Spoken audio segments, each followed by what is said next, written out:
Iran আর আমেরিকার যুদ্ধ হচ্ছে, তা ইন্ডিয়ার লোকেরা ভাবছে যে এই যুদ্ধ বেঁধেছে তো সবজির দাম বাড়বে, তেলের দাম বাড়বে, কিন্তু বেড়ে গেছে মানে গ্যাসের দাম। ভেবেছিল অন্য কিছু, হয়ে গেছে মানে অন্য কিছু। গ্যাসের দাম বাড়িয়ে দিয়েছে, মানে তুই আনাজ আলু ফালু কিনে রাখ, যাই কিনে রাখ, রান্না করতে পারবি না, খাওয়া বন্ধ। ক্যায়রা করে মরছে অন্যজন, না খেয়ে মরছে অন্যজন। গ্যাসের অফিসে ফোন করতে যা মনে হবে যেন সে প্রধানমন্ত্রীকে ফোন করে ফেলেছিস। ঠিক আছে, এক্সকে ফোন করলে যেমন ঠিক আছে এক্সের ফোন নট রিচেবল পাওয়া যায়, ঠিক আছে, এখন মানে গ্যাসের দোকানে ওরকম ফোন করলেই নট রিচেবল। ভারতের সরকার মানুষকে গ্যাস দিয়েছিল।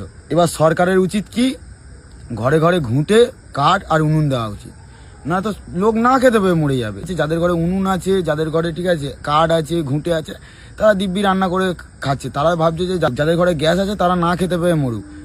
গ্যাসের দাম এমনভাবে বাড়ছে, কদিন পরে গ্যাস সোনার দোকানে কিনতে পাওয়া যাবে। ঠিক আছে, কদিন পর থেকে গ্যাসের দাম এত বেড়ে যাবে, লোকের গাঁট থেকে আগুন বেরোবে, ওই আগুনে ভাত রান্না করে খেতে হবে। ওই জন্য বলি ঠিক আছে, ওইসব এলাই ব্যাপার ছাড়ো, ঠিক আছে, মাটির উনুন বানাও, কাঠ ভাঙো বা ঘুঁটে আনো, রান্না করো, খাও। যেটা 10 মিনিটে হয় সেটা 20 মিনিটে হবে, কিন্তু ঠিক রান্না হবে। গাঁট ফাটবে কাদের, যারা ফ্ল্যাটে থাকে, বড় বাবু, বড় বড় ব্যাপার স্যাপার, তাদের ঠিক আছে, তাদের ফাটবে। আমাদের কি, আমরা গ্রামের ছেলে ভাই, ঠিক আছে, গ্যাস নেই, মাটির উনুনে রান্না হয়ে যাচ্ছে। যাদের ঘরে গ্যাস নেই তারা এবার মাটির উনান বানিয়ে রান্না করা শুরু করে দাও, নাহলে কদিন পর না খেতে পেয়ে মরে যাবে। যতই ঠিক আছে, কাঁচা পেঁয়াজ খাবে না কাঁচা আলু খাবে তোমরা?